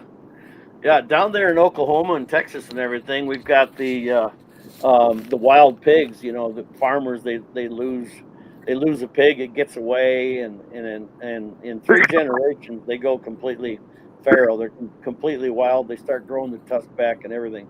You can get feral. Yeah. Yeah. So the feral hogs, they will decimate a crop, and so they got some pretty ingenious pens that they that they use to capture a lot of them at once. And there are some restaurants that are purchasing the pigs that are from 75 to 150 pounds. Anything less, there's not enough meat. Anything more, then the meat starts tasting different. But Weird. but they're making an effort to not just waste the meat. Okay. They should turn it into fertilizer and put it back in the fields that they destroyed. Yeah. It's the Hakuna circle of Matata. life. Oh man. Yep, that was fun. That The was in circle of Arizona. That was in a little creek called Turkey Creek, and up one of the banks we saw some old mines, and that's where that javelina was hiding in there. Oh, jeez. Well, here's a question. How much fun was it to get on the Lake Superior with Flower Gold Wizard? He had a blast. He had a blast. Yeah, we've met up 3 or 4 times. He introduced me to cheese curds, also known as squeaky cheese. When it's nice and fresh, when you bite in it, it squeaks. And so, yeah, it's really good. It's so addicting. But he introduced me to that, and he even brought me some dog snacks. But because I need my dog treats because I'm a growing miner. But we've got together quite a few times. The last time was last year when they went from using equipment to only using a pan. So I showed a different way of using the banjo pan. So he filmed that in the beginning of one of his videos, and so it was just instead of the regular back and forth motion that you use with a pan, instead of doing that, because of the black sand is so heavy and we're trying to sink it, you just put it on a steep tilt, and it's just back and forth, just in the motion of the pan itself. So everything that's in the pan starts shaking loose and works its way down the neck and has a chance to settle through and actually find its way into the mat. Okay. So watch one of the Flower Gold Wizards videos. When you see it, when you look at all his little thumbnails, he's got this little tiny metal detector on the front of it because he talks about that later in his show. But it would have been in July, May. Oh, I think he froze Oh. again. He had a good run there. Dang, he was running for good for a while. Yeah. Can you guys hear me all right? Yeah, I Yeah. can hear you, man. Yeah. All right, just making sure because I'm on my Bluetooth. I'm in a car. Oh yeah. We can hear you, bud. We don't hear no crash yet. It's because I'm not Uh-oh. on my video. Oh. Well, I don't want to hear that. Yeah, we don't want to hear that. Oh, bro. Oh, there we are. There we are. Hey. Yeah. But anyway, Back? that technique that I was talking about, I don't think I've got it on the website, but you can catch it on Flower Gold Wizard. He is a lot of fun. He is such a hoot. The way he exaggerates everything, it is so funny, and it's just the way he is. It's like we had to walk 732 miles to get down to with 897 steps. Yeah. Every step's a mile. Yeah, everything's nuts. Yeah, and the way he says cobbles all the time. He's a good personality. I call I know it's called influencers. I call them instigators. Hey, his black poison catered is what I have to thank for learning how to pan. There you go. Yeah, if you don't challenge yourself, you're not going to find it. When I use the golden rule, I classify everything through a 400 mesh. And then when I look at the gold under the microscope, I look at the biggest pieces of gold in there. because those are the ones that just made it through 400. And then I look at the smaller pieces, and some of the smaller pieces are smaller than a quarter of the size of the bigger pieces. So what does that mean? 1,600 mesh? I don't know. Wow. But it'll all be in there. Here's the cool part about 400 minus. Everything else that went through that screen, whether it's quartz or dust or black sands or whatever, everything else that went through that screen is so light that it has a hard time sinking. Okay. Now, gold will go through, like if you took a 1 ounce marble of gold and you dropped it in water, it would fall at 48 feet per second. Okay, that's almost a fastball. Yeah. All right, so it's going to fall 48 feet per second. Now, a 400 mesh piece of gold, if you've got a 2-inch tall snuffer bottle, it's going to take a full 2 seconds to get it all the way to the bottom because of the thickness, the viscosity of the water. Doing the. Okay? Yeah, whether it's going straight down or whatever, it's just so small that the water is thick to it, and it'll have a hard time getting down. In fact, the water is so thick that all the other stuff in there will take hours to sink before it finally settles out. So when you're panning 400 mesh gold, you just shake up your pan, give it a 5-second count, 1,005, and then pour out the smoke. And then put clean water back in it, shake it again. If it smokes up, 5-second count, pour off the smoke. And then as soon as your water's clear, you tap everything up to the side. And when you got it tapped up to the side, it's just a gold smiley face. It's that easy. It's ridiculous. Yeah. But you can only do that with classification. Okay? Because if you don't classify down that far, then you're going to have some stuff that's big enough to sink and stay with your gold, and you're going to have the problem of getting that away from your gold. But 400 minus actually becomes easy to pan, knowing the physics of the material that's in there. Yeah. The other thing when you're panning, and if you're panning real small stuff like 100 minus, instead of using your hand to tap the pan, pick up something hard, a rock, a padlock, a jackknife, whatever. But tap the side of the pan with something hard because it needs a sharper motion, a real sharp motion in order to pick that gold up and get it to move. Otherwise, it'll just kind of sit there. So the sharper you tap it, the easier that gold's going to be able to move where you expect it to go. So I use a copalite rock, and I tell people copalite is negatively charged, so it actually attracts the gold. And I said, you can tell if it's copalite just by licking it because it has a cinnamony taste. And then I tell them what copalite is. It's petrified dinosaur crap. Yeah. I've had to chase that rock so many times.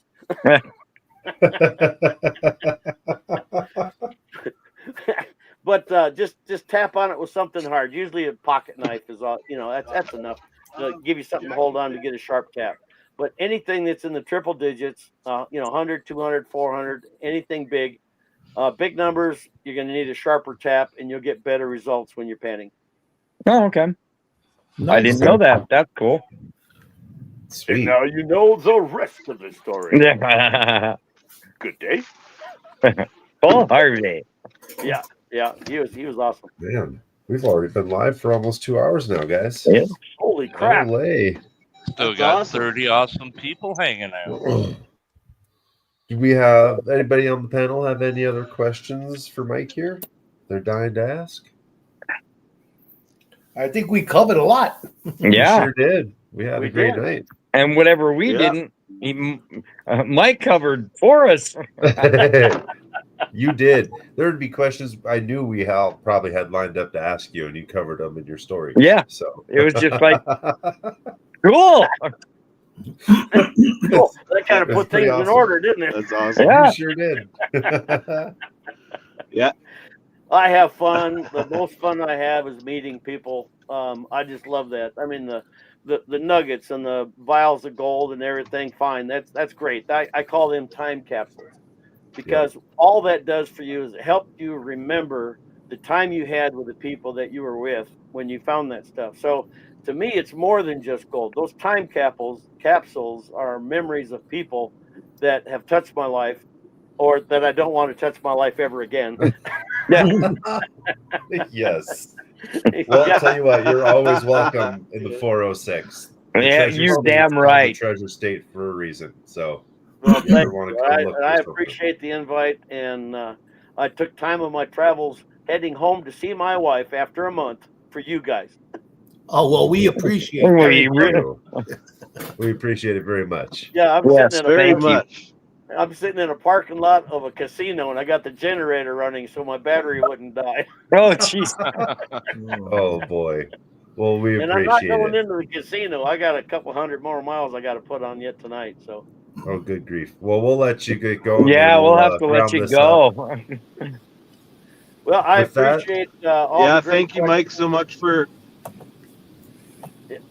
Yeah, I appreciate your invite. I enjoy talking about the cube and mining and all the other stuff, and a little bit of education, training, and humor. I just love it. I'm living the dream. I'm living the dream. Cool. That's what it's all about. Well, we appreciate it You really extremely. Yeah, we really do. We got a great education tonight, that's for sure. Hell yeah. Well, Oh. with that, guys, I think we should play out the Hit the outro. outro. And Thank you, Mike. Where is the outro? Reg, Oh, you we got lost that? I him can't find again. Yep, we did. Yeah, thanks Hi, everybody Abby. for joining. Thanks for taking over, guys. I ran out. it.